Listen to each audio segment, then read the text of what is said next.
What do people particular way for 3 or 4 months? Amount of calories, amount of protein, amount of hydration, amount of cardio. What about the people you hang around the most? If you took a look at the last 90 days of your 4 or 5 best friends, when you're around them, when you talk with them, how much of the conversations are for being here? And I would ask you to please subscribe to the show. If you just click the subscribe button here, I would really appreciate it. It helps the show grow so we can get even more successful guests on the program to help you. At the same time, if you're subscribed, you're going to get access to the programs before anybody else in the world gets access to them. So if you would, click subscribe right here. Thanks so much. All right, welcome back to the show, everybody. I'm so excited about today's topic. It's probably the number one topic that I get asked about, which is the topic of self-sabotage. What do people do in their life subconsciously and unconsciously to sabotage their success or their happiness, their results in general? I'm going to let you in on a secret. I'm kind of an expert on this topic, and not because I'm so perfect, but because I spent so much of my life sabotaging particular areas that I was making progress in. Whether that was in my financial success, I'd get some financial success or business success, and then I'd sabotage it. Frankly, even really in my own personal happiness and peace, I'd feel like I'd get a little bit more bliss, a little bit more happiness, a little bit more peace in my life. Then I'd sabotage the results. Even some relationships that I've had, I've sabotaged them. So I'm kind of an expert on this self-sabotage thing. I also think I've probably become close to an expert on how to stop it and why it happens in the first place. So what I'm going to give you today is the gift of 7 things people do to sabotage themselves. Their success, their happiness, their finances, their body, their relationships. I'm going to give you 7 of them. But before I do that, because I think these 7 things are symptoms that, in other words, when I outline them for you, if you're doing any of them or more than one of them, you are currently sabotaging something. So they're symptoms. But the root cause, the disease, is something that's never discussed when it comes to sabotage. And I want to cover that today. What's going on behind the scenes in our minds, subconsciously, unconsciously, that's causing us to sabotage things? Because if we can identify that, man, we've got a chance of eliminating all of these 7 symptoms I'm going to share with you. And so here's how I look at sabotage. See, our lives are dictated. The most powerful force in our life is our personal identity. Our personal identity is like the thoughts, beliefs, and concepts that we hold to be the most true about who we believe we are or what we're worth. It's our worthiness, but it's even more than that. It's a combination of our experiences, what we're familiar with, what we believe we're worth, our self-confidence, all combined creates our identity or who we believe we are. And our identity is very much like a thermostat setting on our lives.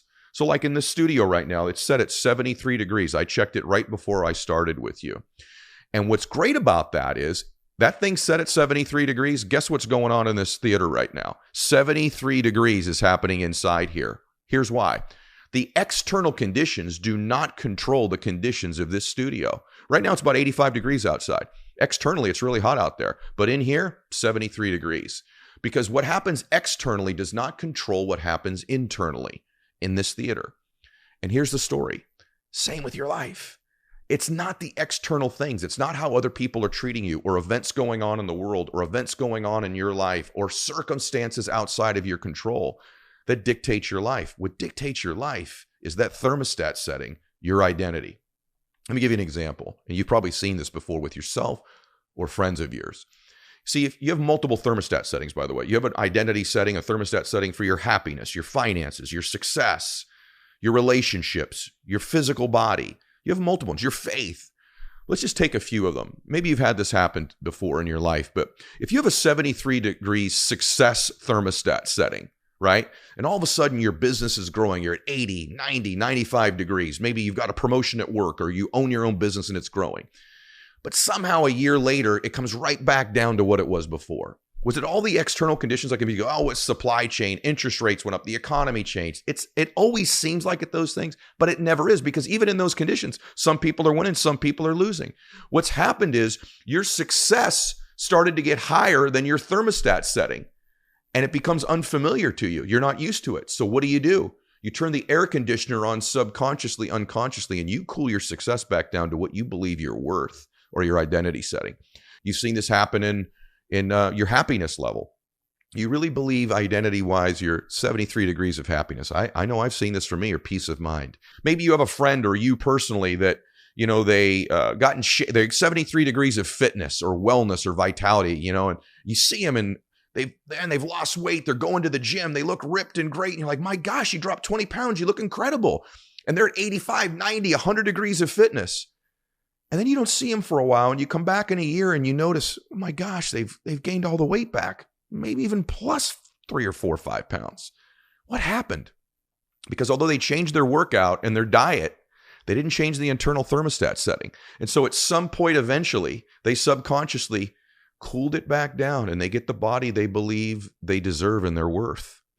Maybe you've seen this in a relationship. You have a friend who's just their love thermostat is 73 degrees of love in their relationships, or how much they're going to allow themselves to enjoy. And then they've got this new person, this guy or girl they're seeing. You go to dinner with them. They're so happy. They're all lovey-dovey. They're at 90, 100 degrees.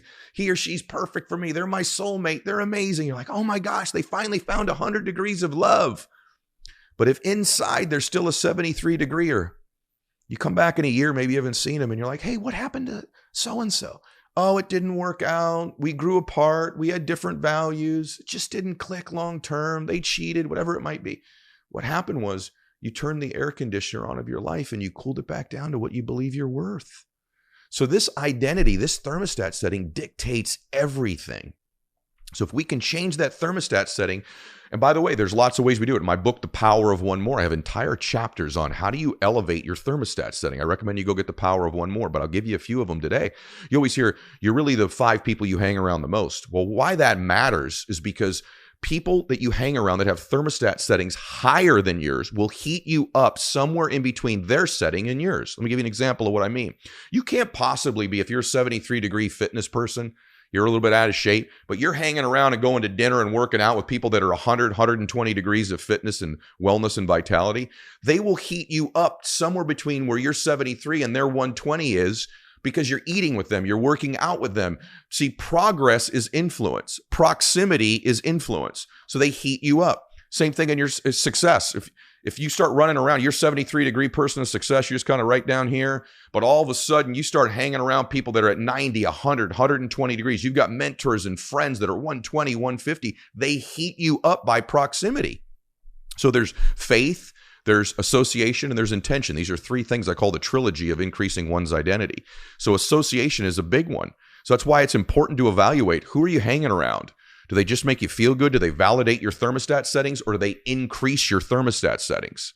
So identity is a major root cause disease of self-sabotage. And again, we're going to cover the 7 symptoms in a minute. The other thing to evaluate is, in our life, remember this, we like to move towards what's familiar. And we all want to have a sense of self-control in our life. So we move towards what's familiar, and we don't like the feeling of being out of control.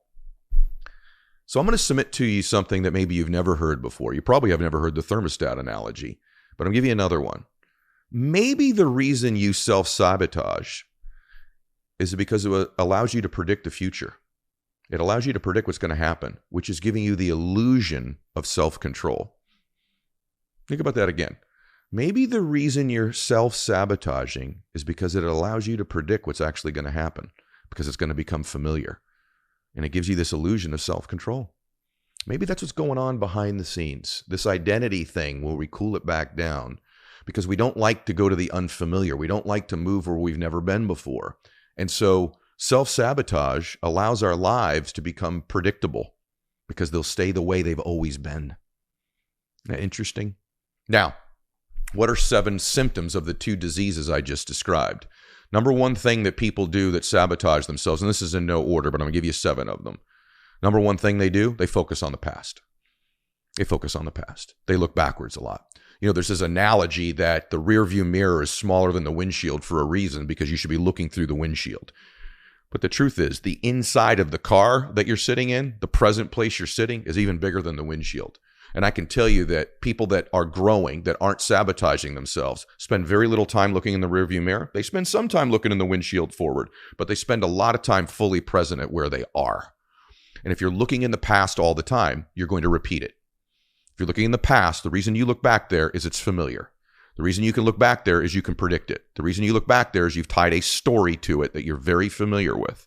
And so people that self-sabotage keep looking to the past and wonder why they can't move into their future. Or every time they step into a new future, they end up sabotaging it because you're bringing the past with you because you focus there. Stop focusing on the past or you're going to be sabotaging. And if you are focusing on the past, you're in the middle of sabotaging something right now. It could be your relationship, your success, your finances, your body, your faith, your emotions. But if you focus on the past, you're going to get more of it. And by the way, even if you're reminiscing about a past that somehow you've created a story that's better than your future, all you're doing is reinforcing the negative emotions of what you have now. Second thing that people do that self-sabotage, they focus on what they don't have. They focus on the lack of things.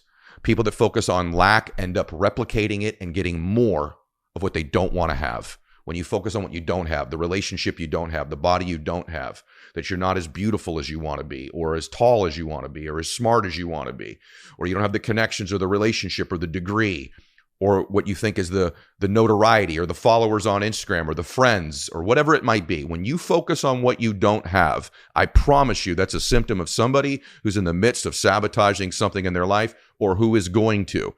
Let's just already look at this. You focus on the past, you focus on what you don't have, you are already turning the air conditioners on of your life. Even if it hasn't shown up in the result yet, it's about to, because you're cooling things back down again. The third thing that people that sabotage themselves do is they compare. They compare themselves to other people. Remember, this comparison is the thief of joy. But they also do something really interesting. They don't just compare themselves to other people. By the way, let's just stay on that for a second. You're comparing yourself typically to the most filtered, sanitized version of most people's lives, which is what you see on social media. They've taken 900 pictures to post that one, then they threw a filter on it, right? And you're comparing what is going on in your real life to the lives of other people. And by the way, I'm going to tell you something. I was at dinner the other night, about 2 nights ago, and I observed this family that was a couple tables down from us. And man, it was just one of those nights. We've all had that in our family. Nobody was getting along. The kids were screaming. Mom and dad were mad at each other, saying some nasty things, yelling at the kids. One of the daughter had hit the son. You know, we've all had something like that happen. But it was a really difficult night for that family. And man, they were going at it. And it was not a pleasant evening. It was not a joyful dinner. There was not a lot of bliss, not a lot of peace. And I remember the little girl actually hit her little brother and he started crying and the dad said something he shouldn't have said. Then the mom was mad at the dad for what he said to the child. And then the server came over and they said, would you take a picture of our family? And then all of a sudden, all the noise, all the chaos, all the anger, all the frustration stopped. And everyone sat down daddy's lap. You smiled. And then they took a picture for 4 seconds. Hey. And it was like this blissful, joyous picture that in no way, I'm sure they posted, in no way represented what was actually going on in that family at any given time during that dinner. It was 4 seconds of a fake picture of emotions that weren't taking place. But imagine if you saw that picture of that amazing family and the minute you see it, you compare it to your family and the mess that you think it is right now. Or the great time. Doesn't it seem like everyone on social media is on vacation? Everyone's partying. Everyone's somewhere cool. Everyone's got great friends. Everyone looks amazing. Everyone's happy. And then there's you in your real life. That's one way that people compare. Maybe you compare to the version, the mask that most people wear in front of you of how happy and successful and confident they are. And you're comparing their confidence and success, the mask they're wearing, to how you really feel. You know what's the most unfair thing you can do to a relationship that's mature, where you've been in it for 4, 5, 6, 7 years, or 10 years, or 20 years? One of the most unfair things you can do is to compare that time that you're in currently in your relationship to the first 6 months or the first year, when everything was new, everything was blissful. You were getting to know one, everyone was on their best behavior. You had no negative memories at that time. And you compare your current relationship with someone to the exact same relationship you had with them, except when it started. Or worse, you compare the relationship you're in to a previous one you had with another person. It doesn't even need to be another person. It could just be another time with the same person. None of that is fair. Maybe you're comparing your life right now to 5 years ago or 8 years ago, or when you were in this or that or this career or that job. Comparison is the thief of joy. Don't compare yourself to other people. Don't compare yourself to their sanitized versions on social media, the masks they wear, and don't compare your life to another time in your life, or a relationship to another relationship, or even the current relationship and just a different time in that relationship. You're getting ready to sabotage your relationship, your success, your happiness, your emotions if you compare. So far, people that sabotage focus on the past, they focus on what they lack or don't have, and they compare. The fourth thing people do that sabotage themselves is they focus on things they can't control instead of the things they can control. There's a lot of different things you can't control. You can't control other people. You can't control their behavior. You can't control the market. You can't control interest rates. You can't control what's going on in the world around you. You know, one of the great distractors in life that steals people's joy is the media. The media is constantly feeding you things that you cannot control that you ought to be very upset about. And many of the things that you see, you should be upset about.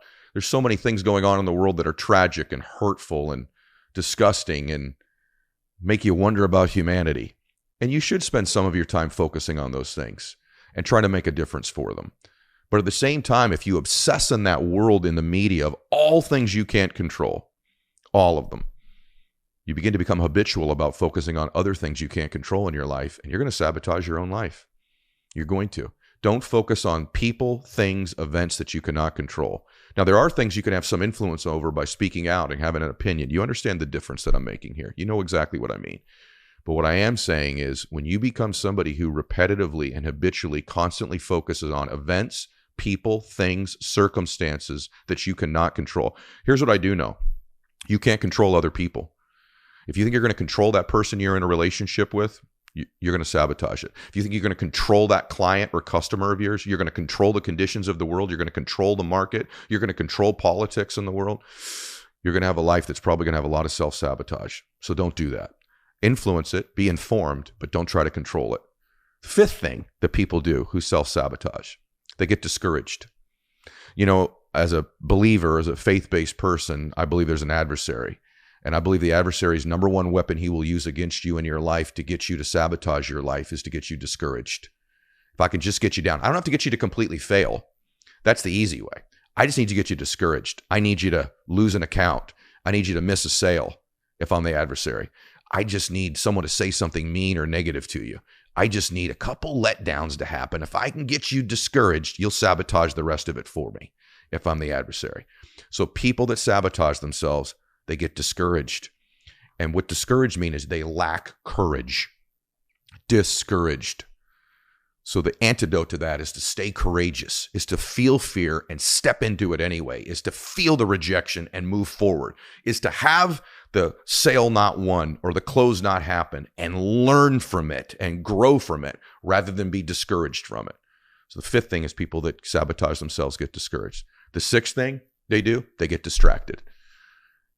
They don't focus on the things they can control, and they get distracted. They get distracted by social media. They get distracted by the media. They get distracted by what other people are doing. They get distracted by habits that don't serve them. One thing I would encourage you to do is make a list of the things that typically distract you. There's 3 or 4 things that constantly distract you from where you're going or what you want.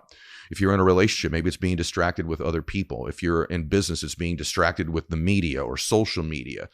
It may be in the gym and you're not training as hard as you want to because you're distracted by watching television instead of getting up and going for your workout. Whatever the thing is that distracts you, make a list of those things and do everything you can to eliminate or reduce them. And self-sabotage, these symptoms begin to go away. Remember, these are the symptoms of the greater disease of the thermostat and the illusion of control. And then 7, believe it or not, one thing that people do that get a lot of self-sabotage in their life is they get a little bit of success. They just get a taste of success. And that taste of success, they cool it. In other words, if it's in their business life, they get a little bit of progress. They get a promotion at their job, or if they own a business, they've grown their income. They're at a level they were never at before. Just a little bit of success, man, you'll start to sabotage things a little bit. I'm amazed when I watch this, but people that get a little bit of progress in their business and then they cool it. They don't make the same effort that got them that little bit of success. Let me say that to you again. The very thing, the effort you made, the behavior, the relentless pursuit that got you that little taste of success, you stop doing or reduce the amount of the thing that got you the success in the first place, and now you're sabotaging the very success you got. Believe it or not, one of the big instigators of self-sabotage is a little bit of progress, a little bit of success. You cool it. Literally, you cool down your life with the thermostat setting. That term, Dan, don't cool it, doesn't just mean stop your activity. Cool it means you've cooled the life back down, the success back down, the body back down, the emotions back down. You've started to cool it down because guess what? That little bit of success is unfamiliar. And now you want that illusion of control that I talked about in the beginning. I'm going to get this back to what I'm used to because I can control it. I can predict it. So it's subconscious, but you literally stop doing the things that got you the little bit of success. The very thing you would think we would all, wouldn't we as adults go, well, I did this, this, and this. It got me that result. I will do more of it to get more success. But most people, once they get a little bit of progress, a little bit of success, not only not even do the same amount, they do less of it. They celebrate too long. They cool it down. They do less of the very activity that produced the result in the first place. And it becomes this like chasing their tail thing where they do something to produce a result or an emotion or something in their body, and then they do less of it. Take your body.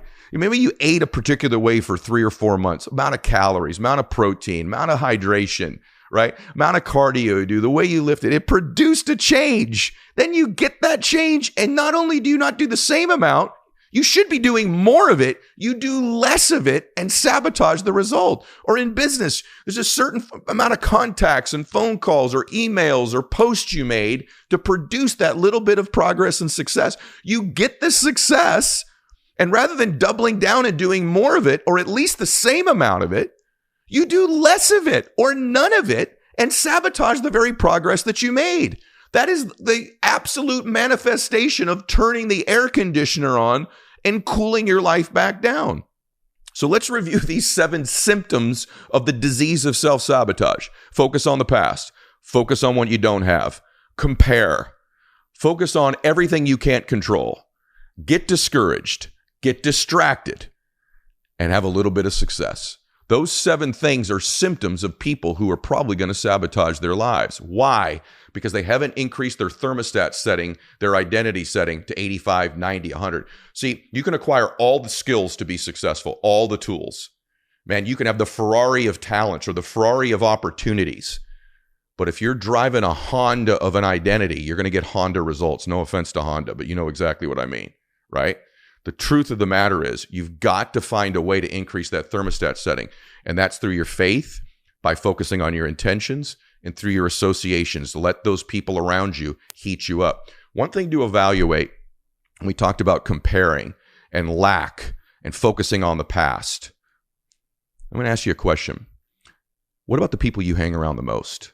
If you took a look at the last 90 days of your 4 or 5 best friends, when you're around them, when you talk with them, how much of the conversations are about the past? Remember this? Remember that time? Remember when we were there? You remember, right? Is there a lot of that? Because if that is the case, you're just reinforcing the past. Or maybe you focus on what you don't have, or maybe they gossip about other people, or they're comparing to other people. Maybe they're constantly talking about what's going on in the world or around you or things they can't control. Maybe they help you get distracted.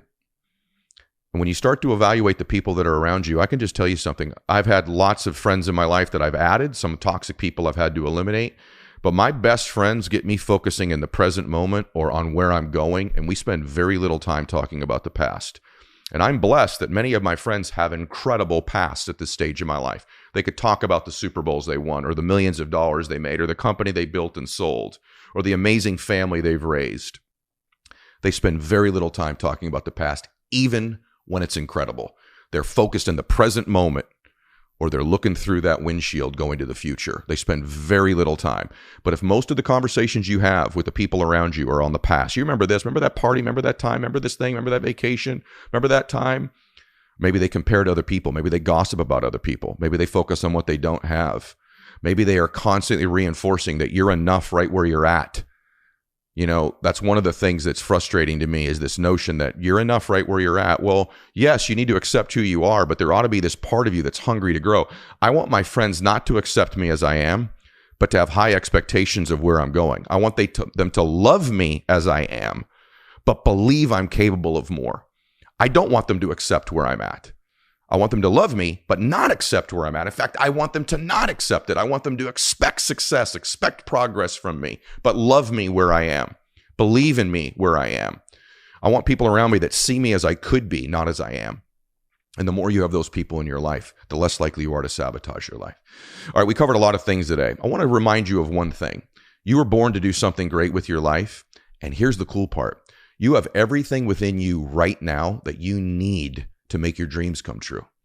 And you belong in your dreams. Let me say that to you again. You belong in your dreams. And if you can stop sabotaging your progress, your emotions, your body, your relationships, your finances, you're going to be there. And so it's a matter of curing that disease and keeping an eye on these 7 symptoms. Once you're aware of your thoughts, they lose their power over you. You become an observer of your thoughts. You are not your thoughts. In fact, not everybody and everything you think is true.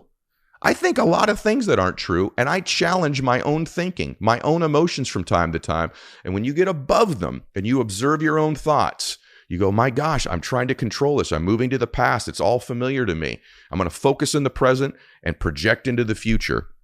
You can totally change your life because you belong there. You do not belong repeating the past. You do not belong discouraged. You do not belong comparing. You do not belong focusing on the things you don't have. You should not be focusing constantly on what you can't control. You have no business being discouraged. Don't allow yourself to be distracted. And when you get that little taste of success, get hungrier for more because it's great. Progress is power. That's what you were born to do, is to grow and expand. I've said this many times. I am most focused on the expansion of my being. And I'd love you to be focused on that. Get focused on the expansion of you, of your emotions, of your understanding, of your life, of your learning, of the difference you can make, the contributions you can have, the experiences and memories that you can currently have and the ones that are coming your way, not on the ones that already happened. All right, everybody. I hope today helped you. If it did, I just ask you to do me one favor. Share this episode with somebody that you care about. That's all I ask. It's free. Just share it with somebody. Hope it helped you today, everybody. God bless you. Max out your life.